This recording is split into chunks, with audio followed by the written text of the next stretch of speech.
तो है अस्सलाम वालेकुम दोस्तों, कैसे आप सब लोग। उम्मीद है कि आप लोग बेहतर होंगे। तो आप देख रहे हैं अल्फाज यूट्यूब चैनल की नेशनल प्राइम टाइम रिपोर्ट। तो दोस्तों जी न्यूज़ के ऊपर नितिन गडकरी जी ने जो है एक बहुत बेहतरीन बयान दिया है मुसलमानों विरोधी की पार्टी। जी हाँ दोस्तों, जो मुसलमानों काटने की बात करते हो पहली बार मौलाना मौलाना तो नहीं कह सकते दोस्तों, पता नहीं क्यों अगर मैंने मौलाना कह दिया तो आड़ा भक्तों चलेगी।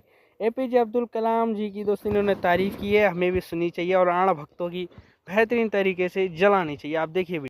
आज डॉक्टर अब्दुल कलाम साहब जब न्यूक्लियर साइंटिस्ट बने और उन्होंने ऐसा काम किया कि आज डॉक्टर कलाम साहब का नाम हमारे देश में नहीं विश्व में सबके पास पहुंचा है। और इसलिए मैं एक बात पर विश्वास रखता हूं कि कोई भी व्यक्ति उसकी जात, पंथ, धर्म, भाषा और सेक्स से बड़ा नहीं होता, उसके गुणों से बड़ा होता है। और इसलिए हम जात, पंथ, धर्म, भाषा और सेक्स के आधार पर किसी को डिस्क्रिमिनेट नहीं करें। मैं तो राजनीति में हूं, यहां तो बहुत बातें चलती है। तो मैंने कहा नहीं, जो मैं मेरे हिसाब से चलूंगा, जिसको देना वोट देगा, नहीं देगा वो नहीं देगा। बहुत जाति वाले लोग मुझे मिलने के लिए आते हैं, तो मैंने उनको सबको मिलकर 50,000 लोगों में कह दिया, जो करेगा जात की बात उसको कस के मारूंगा लात। तो मुझे मेरे मित्रों ने कहा कि ये कहकर तुमने बड़ा नुकसान किया है। मैंने जो होगा सो होगा, अगर चुनाव जीतता नहीं तो आदमी मरता थोड़ी है, मंत्री नहीं हुआ तो। पर मैं अपने उसूलों के साथ इस पर कायम रहूंगा और व्यक्तिगत जीवन में उसका आचरण करूंगा। बात तो सही है। दौड़ना तो पड़ता है। उसके धंधे के बारे में वहीं पर दोस्तों एक और हजरत औरंगजेब आलमगीर की कब्र हटाने की बात ये बजरंग दल RSS से कुत्ते कर रहे हैं। और दोस्तों कह रहे हैं कि शहंशाह आलमगीर की जो है कब्र हटा देनी चाहिए। आप भी देखिए किस तरीके से मायम ने हजरत औरंगजेब आलमगीर की कब्र की तरफ जो है अपना झुकाव रखा है और उन्होंने कहा है, आप बात सुनिए। इधर औरंगजेब की कब्र हटाने की मांग तेज हो गई है। बजरंग दल ने तो वार्निंग तक दे दी कारसेता की, लेकिन दूसरी तरफ AIMIM ने इस पर सीधा महाराष्ट्र सरकार पर निशाना साधा। बजरंग दल की वार्निंग पर वारिस पठान क्या कह रहे हैं? वो कह रहे हैं कि कब्र खोदने से विकास नहीं होगा। ही राजा सिंह पर भी वारिस पठान का पलटवार सामने आया। उन्होंने कहा कि बीजेपी अहम मुद्दों से ध्यान भटकाना चाह रही है। वारिस पठान क्या कह रहे हैं, सुनिए।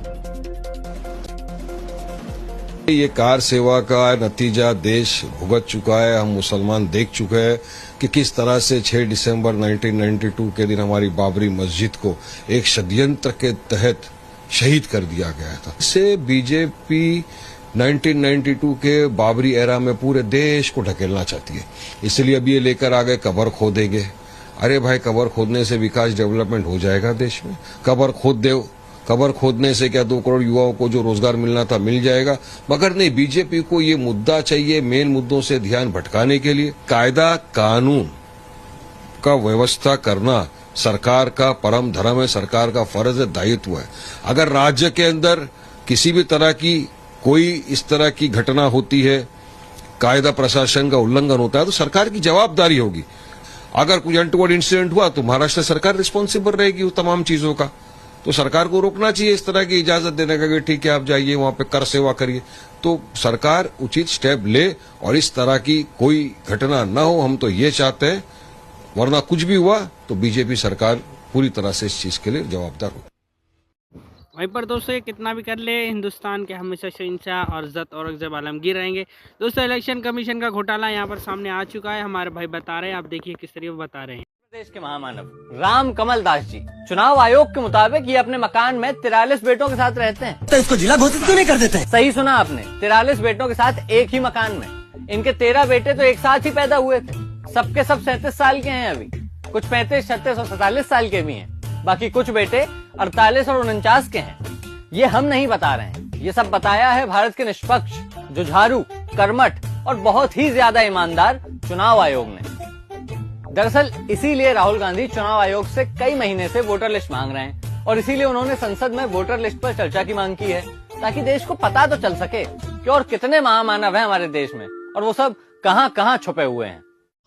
अरे देवा, ये गड़बड़ है बाबा। वैसे दोस्तों आपको क्या लगता है इस मामले में, मुझे कमेंट्स में ज़रूर बताइएगा। दोस्तों इस तरीके की खबर हमारे देश का हाल है, विकास के नाम पे घंटा कुछ सरकार ने किया नहीं है। हर वक्त औरंगज़ेब औरंगज़ेब, नमाज मंदिर मस्जिद, इसी तरीके का इनका करना है। दोस्तों नफ़रत से कुछ नहीं मिलता, आप मोहब्बत से काम लीजिए।